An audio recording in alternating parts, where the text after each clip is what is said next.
Welcome to another session of Searching the Words of Life. And as we always try to do when we get started, I want to reiterate that the opinions that we promote here are our own, and we're not asking anybody to take them as their own. What we're trying to get people to do is open the book and listen to Jesus Christ, and because He is our high priest.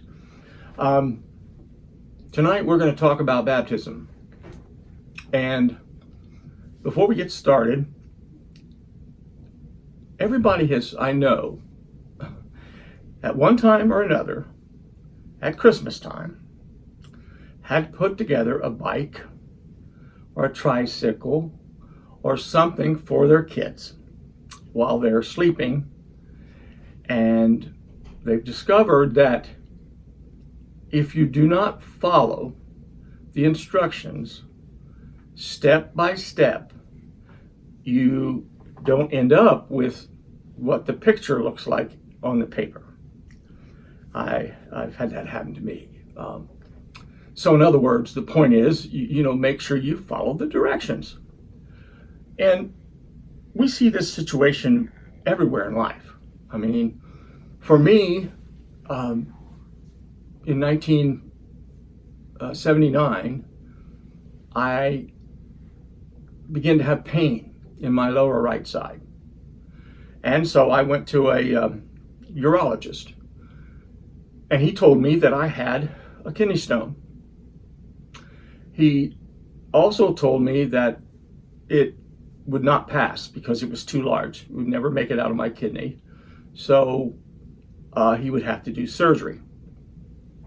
And when I agreed to do the surgery, he gave me certain instructions to follow in order to be able to, for him to be able to perform the surgery. And one of his instructions was quite simply, do not eat after 12 midnight. Because if I did, he would not be able to perform the surgery. And so in other words, I guess the point I'm trying to make in this particular instance, in this case, in order to find out what was wrong with me, I had to go to a doctor. And then the next step on that was for him to diagnose it and then tell me how he was going to solve the problem, and telling me what I had to do to allow him to solve the problem. And either one of these steps, if you took them out, there'd be no surgery. If I don't go to the doctor, I never have surgery because I never find out what the problem is. If I don't follow his instructions and I eat after midnight, I don't have the surgery. And if I do go to the doctor and he tells me you have a kidney stone, but doesn't tell me what I had to do to get rid of it, there's not going to be a surgery. All of these things are related and cannot be interchanged. So I'd like to talk about how that relates to the day of Pentecost, when Peter preached the very first gospel sermon. Now we all know that the word gospel means good news. Peter begins to preach to all of these different Jews that were from all over the country. Many of them speaking different languages. We know that they heard the apostles speak in those languages, and they were amazed by that. And so they gave them their attention, and Peter began to talk to them, preach to them about the fact that, proving to them who Jesus was, the Son of God. He was the chosen one. He was the Messiah. And then he tells them, and you hung him on a tree. You killed him. And everybody understand, these are Jews. In their entire life, they have been the chosen ones. They have been right with God. If they followed the Ten Commandments, they were right with God. All of a sudden, they find out they've killed the Messiah. and they realize they're no longer right with God. This was a very, very serious situation for the Jews, which caused them to do what? It caused them to ask Peter, what do we do? What do we do?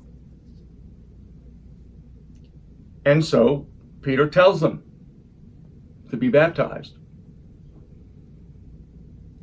And when he tells them that, that's when the gospel sermon ends. It's still the good news all the way up till then. You can't tell me that if Peter just preached that sermon and when they asked him what they needed to do, he says, I don't know. He gave them the good news. Those 3,000 men who were baptized right then, what did they receive? What were they able to reinstate? They were able to reinstate a good relationship with God. It had been taken away. They realized they had given it away, and they were spiritually sick. And once they were baptized, they were healed. Now, using the same logic as I used with my surgery, and we used with when we began this about putting things together. You can't take anything out of this equation and still achieve the end result that we wanted to do, and that was be able to become a member of the Church of Christ. I mean, you might want to do that. There's a lot of religious organizations that have done that. But we need to remember one thing. This was the very first gospel sermon. All other gospel sermons from this point all the way to today must be the pattern must be followed. It must be held up against this sermon to see, is it the right sermon? Are they handling the Word of God correctly? Now, a lot of people I know don't agree with that.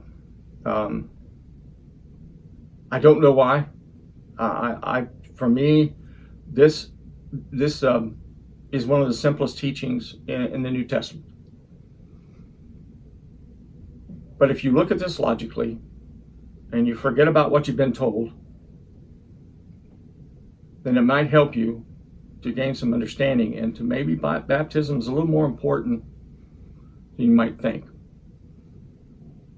Before we end, I want to talk about why, I don't know why people changed it all the way, but I can tell you who changed it.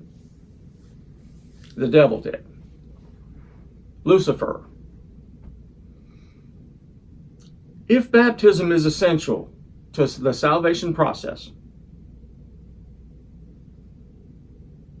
that is the weak point, if you want to call it a weak point. That was the point at which the devil could attack and try to change, because he knew if he changed that and people weren't being baptized, then it didn't matter what they did. Didn't matter how good they were, all the wonderful things they did. Because we know from one of the discussions that Jesus has about the day of judgment, people are telling him, hey, wait a minute, didn't we preach in your name? Didn't we heal, help people in your name and all these things? And what does Jesus tell them? Depart from me, ye that work iniquity. I don't know you. Why doesn't he know them? And it goes back to baptism. We have to be buried with Jesus Christ and then rise up to walk in newness of life. I can't stress that enough. And I pray that someone listening to this will be able to start from just reboot themselves, their thinking, and look at this from a different angle, from getting rid of all the stuff they've been told through the years, and pray about it and ask God to give them his truth. Anyway, I hope someone has gotten something out of this. It's an extremely important subject, and it's a very serious topic. I hope everybody has a good week. The next session that we do, Lord willing, will be about marriage. And so, again, have a good week.